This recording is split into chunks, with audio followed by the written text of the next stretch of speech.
Antes de las ciudades, antes de los reyes y los ejércitos, la humanidad vivía en un mundo salvaje, donde sobrevivir era el mayor logro. Pero algo cambió. En algún punto de la historia, empezamos a agruparnos, a construir juntos, a confiar unos en otros. Así nacieron las primeras comunidades y con ellas, la sociedad.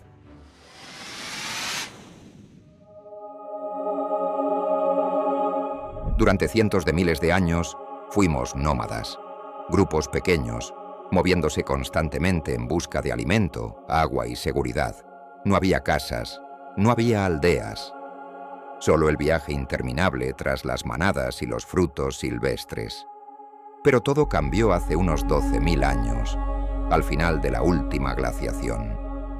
El clima se estabilizó. Los recursos comenzaron a concentrarse en zonas específicas y el ser humano descubrió algo revolucionario. Podía sembrar. El nacimiento de la agricultura en regiones como el Creciente Fértil, hoy parte de Irak, Siria y Turquía, fue el punto de quiebre. Ya no era necesario moverse. Las primeras aldeas nacieron junto a los campos de cultivo. Con ellas llegó algo nuevo, el hogar.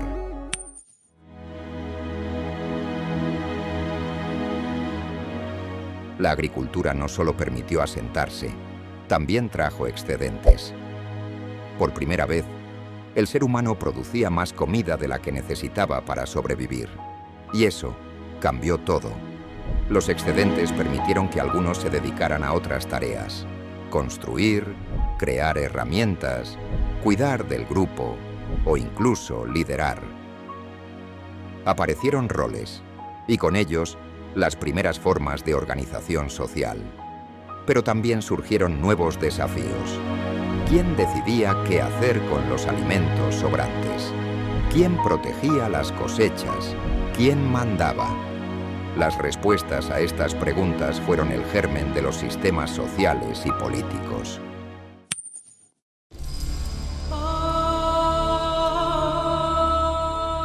En un mundo de cazadores, la tierra no tenía dueño. Pero en un mundo agrícola, el suelo era oro. La tierra cultivable comenzó a verse como un recurso valioso. Y con esa percepción, nació un nuevo concepto: la propiedad. Las primeras comunidades marcaron límites. Esta tierra es nuestra.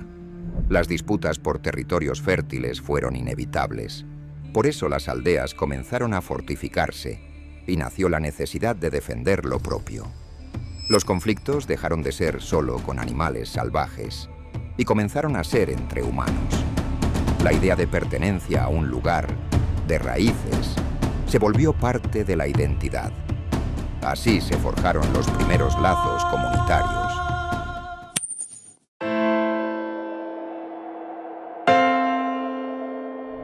Para que una comunidad funcione, necesita algo más que espacio. Necesita entendimiento. Y aquí entra uno de los grandes inventos humanos: el lenguaje. Aunque los humanos ya se comunicaban con gestos y sonidos, las comunidades complejas exigieron formas más avanzadas de transmisión de ideas. El lenguaje hablado evolucionó. Se crearon palabras para conceptos nuevos: cosecha, intercambio, enemigo, alianza.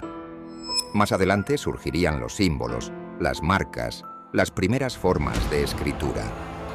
Pero en este punto, el lenguaje oral fue suficiente para compartir reglas, contar historias y enseñar lo aprendido.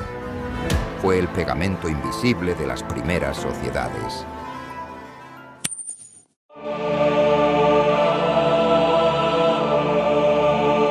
Vivir en grupo no era fácil. Las decisiones individuales podían afectar a todos.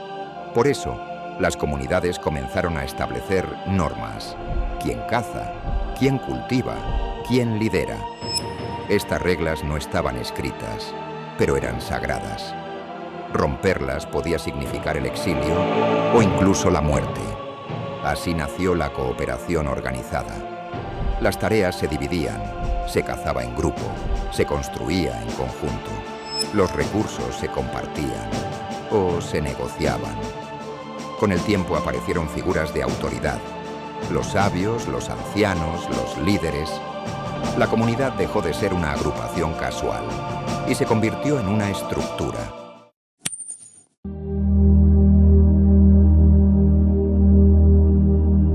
En cada comunidad había algo más allá de la comida y la supervivencia, algo que no podía verse, pero que se sentía: la conexión con lo sagrado. Los primeros rituales nacieron como forma de agradecer o apaciguar a las fuerzas de la naturaleza. La lluvia, el sol, los animales, todo tenía espíritu, todo tenía poder. Los ritos se volvieron actos colectivos. Reunían al grupo, creaban identidad, transmitían cultura. Nacieron los primeros chamanes y luego los sacerdotes. La espiritualidad no solo dio sentido, también dio cohesión.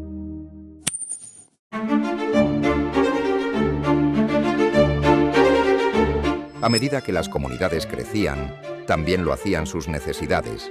Algunas tenían más grano del necesario, otras más herramientas o animales. Y así nació el intercambio. El trueque fue el primer sistema de comercio. Grano por piedra, pieles por armas, sal por madera. Cada comunidad ofrecía lo que tenía y recibía lo que le faltaba. También se intercambiaban ideas, técnicas, incluso mitos. Los caminos del trueque fueron las primeras venas de la civilización.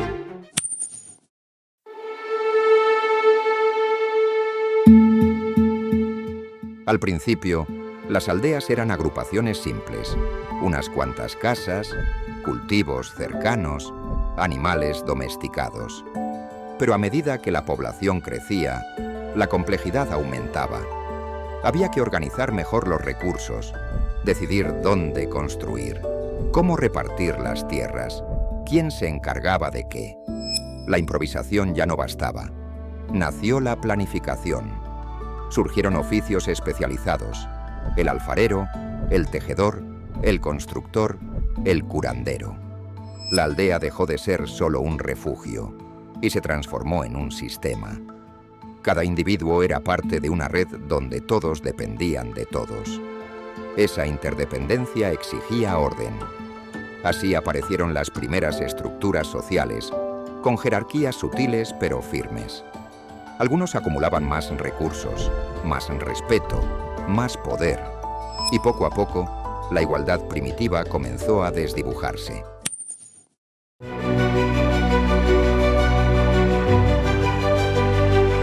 En comunidades pequeñas, las decisiones solían tomarse de forma colectiva. Pero cuando las aldeas crecieron, fue inevitable que surgiera una figura de autoridad. Al principio era el más sabio, el más experimentado. No mandaba, pero orientaba. Con el tiempo ese papel adquirió más poder: decidir sobre disputas, liderar en momentos de crisis, representar al grupo frente a otros. Así nació el jefe tribal, el primer esbozo de liderazgo formal. Este líder no solo coordinaba, protegía, negociaba, incluso guiaba espiritualmente. Su legitimidad se basaba en el respeto o en la fuerza, y su figura evolucionaría más adelante hacia reyes, emperadores y gobernantes.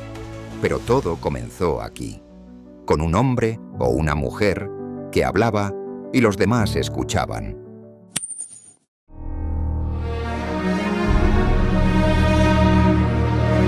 Donde hay territorio, hay disputa. Donde hay recursos, hay rivalidad. Y donde hay poder, hay conflicto. Las primeras guerras no fueron grandes batallas con ejércitos formales. Eran enfrentamientos entre aldeas por tierras fértiles, agua o ganado. A veces eran simples escaramuzas, otras verdaderas masacres. Con la guerra llegó la necesidad de defenderse. Los muros se alzaron, aparecieron los guerreros, se crearon armas más letales. La violencia, que antes era esporádica, se convirtió en parte del orden social. Y con ella, el poder militar comenzó a ser tan importante como el liderazgo espiritual o político. La guerra no solo destruía, también reorganizaba.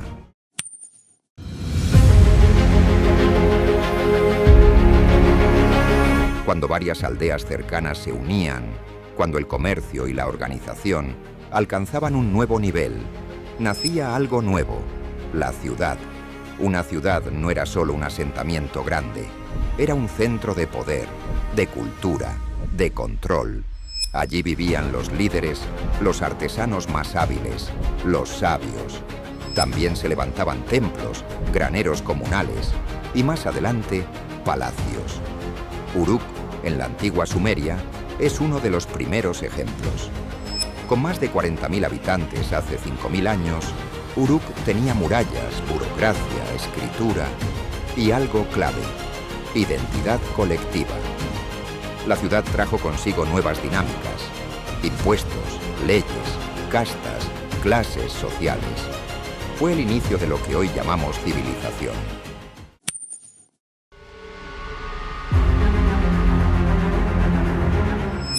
Cuando una comunidad se hace demasiado grande, ya no basta con normas no escritas. Se necesitan reglas claras, permanentes, aplicables a todos.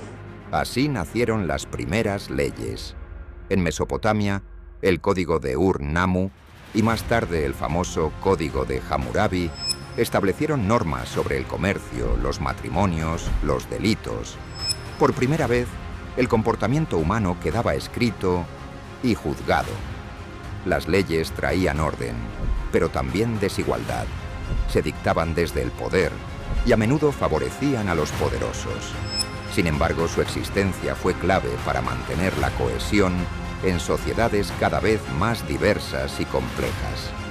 La justicia dejó de ser personal y se volvió institucional.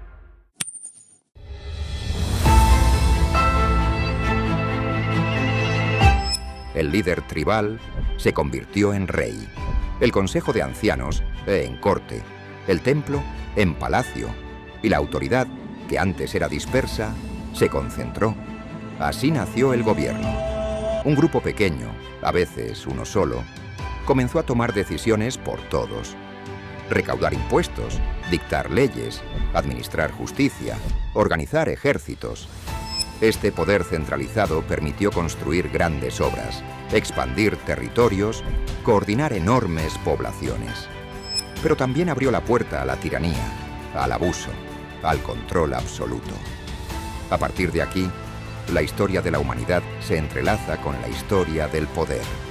Un camino que, como veremos, seguiría evolucionando hacia imperios, repúblicas y democracias, pero que tuvo su origen en una simple aldea con hambre de orden. ¿Te gustó descubrir cómo comenzó todo? Entonces no olvides dejar tu like, suscribirte al canal y activar la campanita. Aquí seguimos desenterrando la historia, una curiosidad a la vez. Nos vemos en el próximo viaje al pasado.